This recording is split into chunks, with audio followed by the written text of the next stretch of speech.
कहानी का नाम हल के नीचे सपने। रमेश एक छोटे से गांव का किसान था। प्रतिदिन प्रातः 4 बजे उठकर वह हल उठाए खेतों की ओर चल पड़ता। उसकी जीवन यात्रा मिट्टी से आरंभ होती और संध्या होते होते उसी मिट्टी में समा जाती। उसके पास मात्र 2 बीघा जमीन थी, किंतु उसी पर उसका संपूर्ण स्वप्न टिका हुआ था, अपने पुत्र अमन को नगर भेजकर शिक्षा दिलवाने का। रमेश के हाथों में महलों की कल्पना नहीं थी, परंतु उन हाथों की रेखाओं में परिश्रम की स्पष्ट छाप थी।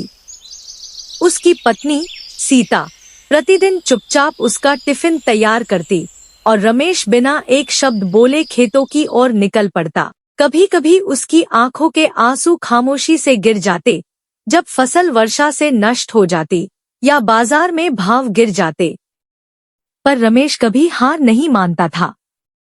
गांव के लोग कहते, रमेश पागल है, 2 बीघा जमीन से सपने नहीं उगते। परंतु रमेश के लिए सपने भी बीज के समान थे। यदि सही समय पर बो दिए जाए तो फल अवश्य मिलते हैं। एक वर्ष ऐसा भी आया जब बादलों ने साथ छोड़ दिया। भूमि सूखी पड़ी थी। रमेश ने अपनी जमीन गिरवी रख दी, कुछ धन उधार लिया। सीता ने अपने सोने के कंगन बेच दिए। अमन मौन था। उसने कहा, बाबा, मैं पढ़ाई छोड़ देता हूँ। आपके पास तो कुछ बचा ही नहीं। रमेश ने केवल इतना कहा, बेटा, एक किसान फसल के बीच में खेत नहीं छोड़ता। तुम मेरी फसल हो, तुम्हें तो पनपना ही होगा। अगले वर्ष मौसम ने साथ दिया, परिश्रम रंग लाया। रमेश ने सारा उधार चुकाया और अमन की कॉलेज फीस भेजी।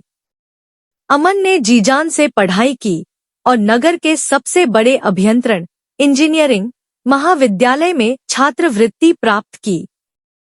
5 वर्षों बाद एक दिन रमेश के खेत में एक कार आकर रुकती है। अमन उतरता है, सूट में, आंखों में आंसू लिए। उसके पीछे एक व्यक्ति था जो कैमरा लिए आया था। अमन एक टीवी कार्यक्रम में था, जमीन से आसमान तक। वह कैमरे के सामने कहता है, ये मेरे पिता है, इन्होंने मिट्टी से सोना उगाया और आज मुझे यह कहते हुए गर्व हो रहा है कि मैं उनका सपना पूरा कर सका। रमेश मौन था। उसने केवल इतना कहा, मैं तो बस हल चलाता हूँ। सपने तो जमीन छान कर आते हैं, पर उन्हें उगाने के लिए केवल एक किसान का विश्वास ही पर्याप्त होता है। यह कहानी उन सभी किसानों को समर्पित है जो दिन रात मेहनत करते हैं, सिर्फ अपने लिए नहीं, बल्कि अपने बच्चों के उज्जवल भविष्य के लिए।